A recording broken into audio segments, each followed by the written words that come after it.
Hello नमस्कार, कैसे हैं आप सभी लोग। उम्मीद करते हैं अच्छे होंगे, प्रसन्न होंगे। सभी का स्वागत है आपके अपने चैनल पर। आज हम हिंदी बीपीएससी का जो टीजीटी का पेपर हुआ है उसी को सॉल्व करेंगे। इसमें 80 प्रश्न आए हैं और इसमें लगभग 45 प्रश्न हो चुके हैं और 45 यानी कि 85 तक पेपर सॉल्व हो चुका है। इसके आगे वाले प्रश्नों को आज सॉल्व करेंगे। तो चलिए देखते हैं। 85 से हम स्टार्ट करेंगे। ये 2 पार्ट में आता है ये पेपर।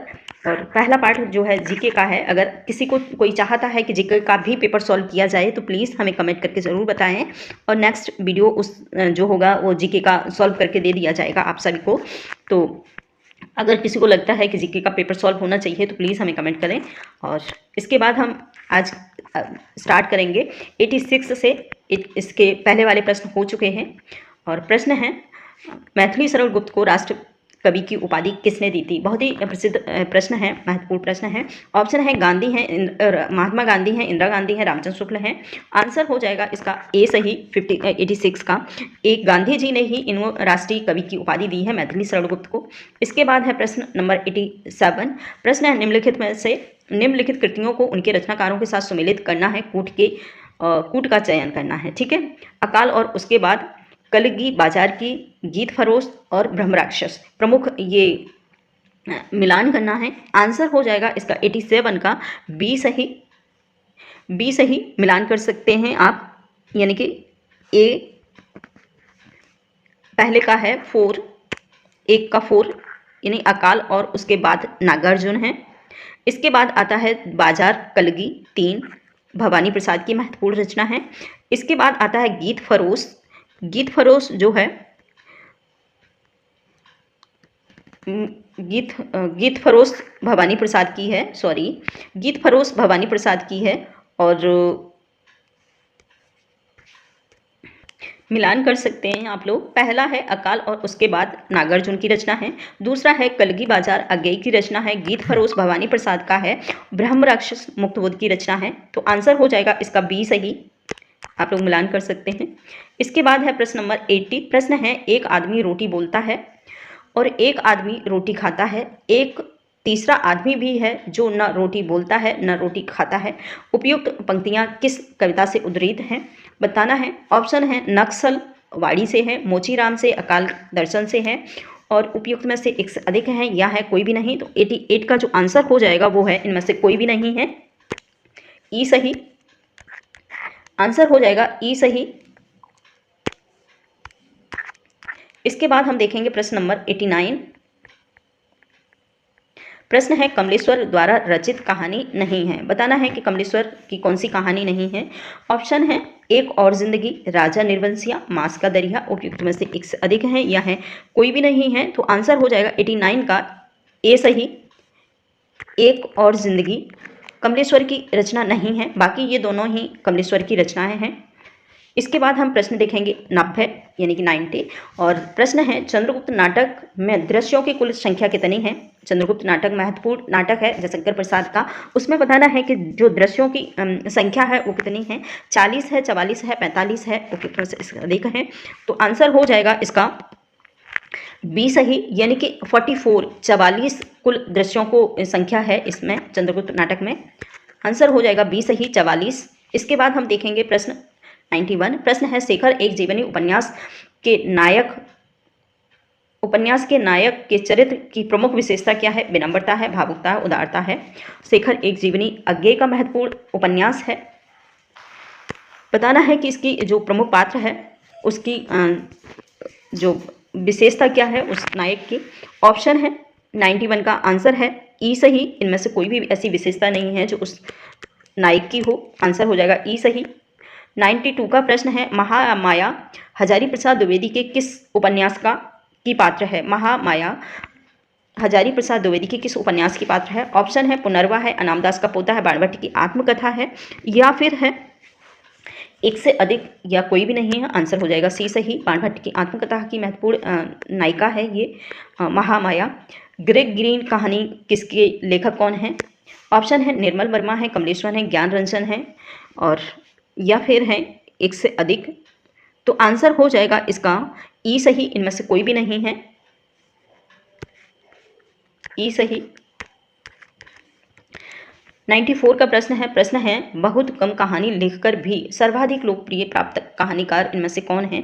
बहुत ही कम कहानियां लिखी हैं लेकिन बहुत प्रसिद्ध रहे हैं कहानी क्षेत्र में, ऐसे कौन कहानीकार हैं। ऑप्शन है सुदर्शन है, चंदा शर्मा गुलेरी हैं, विशंबर सिंह कौशिक हैं, या फिर हैं एक से अधिक। तो आंसर हो जाएगा इसका बी सही, चंद्रधर शर्मा गुलेरी ही एकमात्र ऐसे कवि हैं जो मात्र 3 कहानियों से ही फेमस हो गए हैं कहानी क्षेत्र में। इसके बाद है प्रश्न नंबर 94। प्रश्न नंबर है 94। प्रश्न है बहुत कम का, अच्छा ये तो हो गया ना 94। प्रश्न नंबर है 95।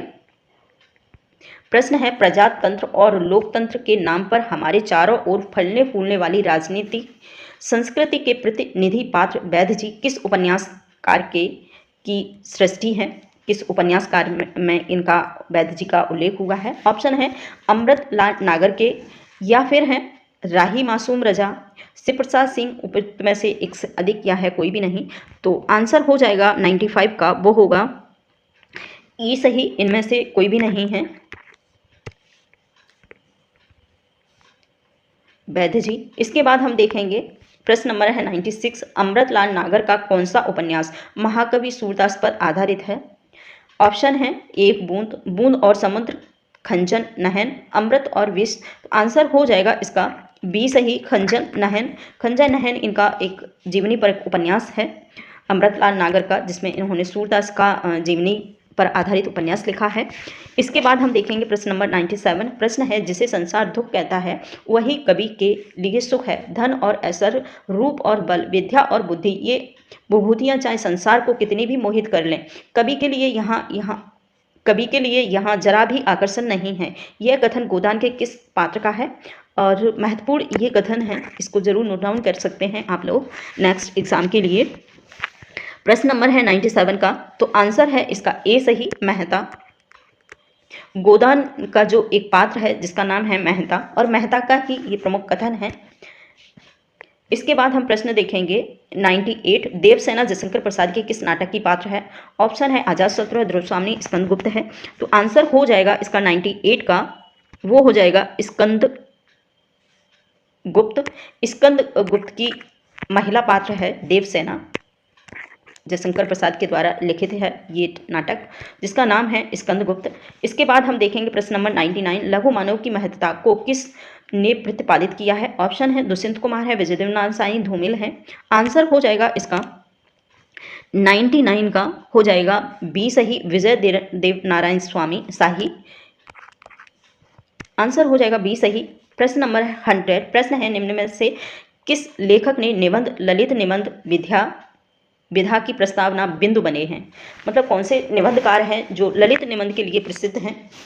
और ऑप्शन है कुबेर राय, हजारी प्रसाद है, विद्यानिवास मिश्र हैं, और इनमें से कोई भी नहीं है या एक से अधिक हैं। तो आंसर हो जाएगा इसका हजारी प्रसाद द्विवेदी। हजारी प्रसाद द्विवेदी ने ललित निबंध बहुत ही बखूबी लिखे हैं, हालांकि में कुबेर राय ने भी लिखे हैं, और सबसे ज़्यादा जो माने जाते हैं प्रसिद्ध वो प्रस्थान बिंदु के रूप में वो हजारी प्रसाद के निबंध हैं।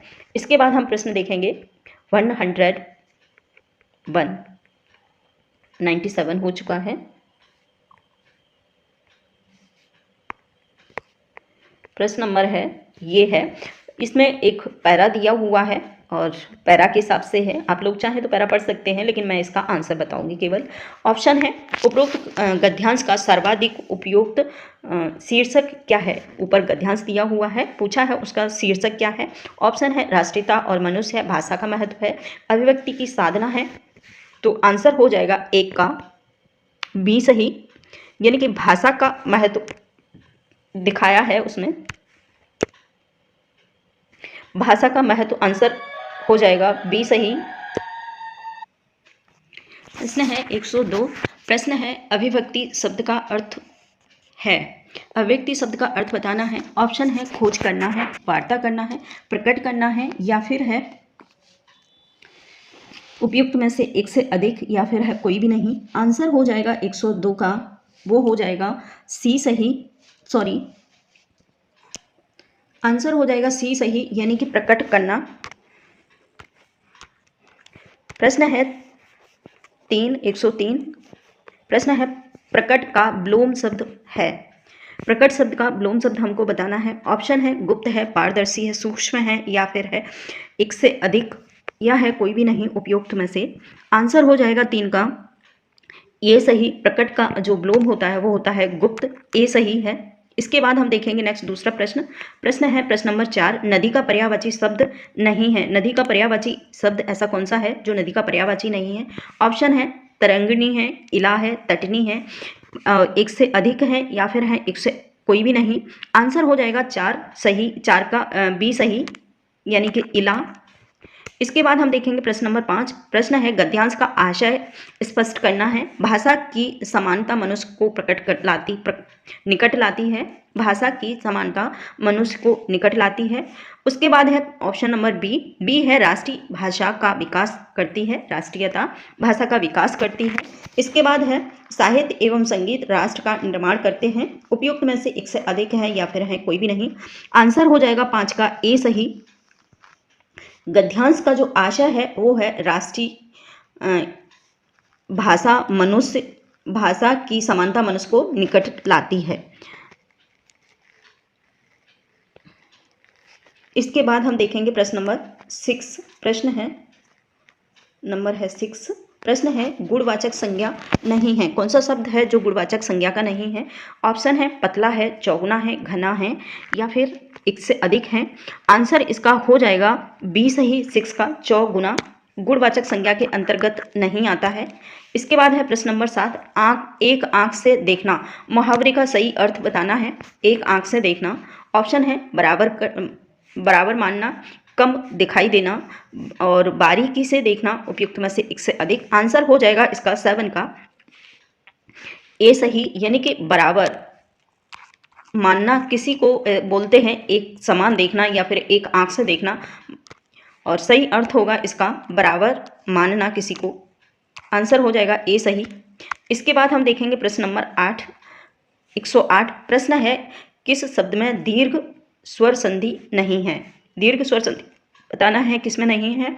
ऑप्शन है महाशय है, महोत्सव है, पितृण है। आंसर हो जाएगा बी सही, महोत्सव। महोत्सव दीर्घ संधि नहीं है, ये एक गुण संधि के अंतर्गत आ जाता है। आंसर हो जाएगा बी सही। प्रश्न है 9, मैंने रमेश को मारा था। वाक्य में भूतकाल का कौन सा भेद है? मतलब मैंने रमेश को मारा था, इसमें बताना है कि भूतकाल का जो भेद है किस भेद के अंतर्गत आता है ये वाक्य। ऑप्शन है सामान्य भूतकाल है, या फिर है पूर्ण भूतकाल, संदिग्ध भूतकाल, या फिर है एक से अधिक। आंसर हो जाएगा इसका 9 का ए सही, पूर्व भूतकाल के अंतर्गत आता है।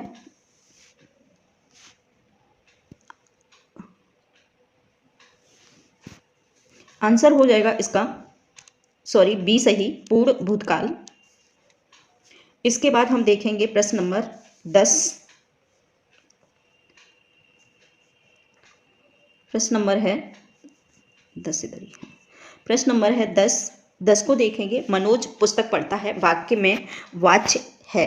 कौन सा वाच्य है ये हमको बताना है। ऑप्शन है कर्मवाच्य है, कृतवाच्य है, भाववाच्य है, और आंसर हो जाएगा इसका 10 का सी सही, कृतवाच्य के अंतर्गत आता है।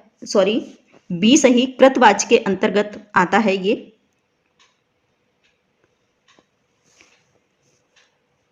आंसर हो जाएगा बी सही, कृतवाच्य। इसके बाद हम देखेंगे प्रश्न नंबर 11, द्वंद्व समास का उदाहरण है। ऑप्शन है प्रतिदिन है, भूखा प्यासा है, बेकाम है।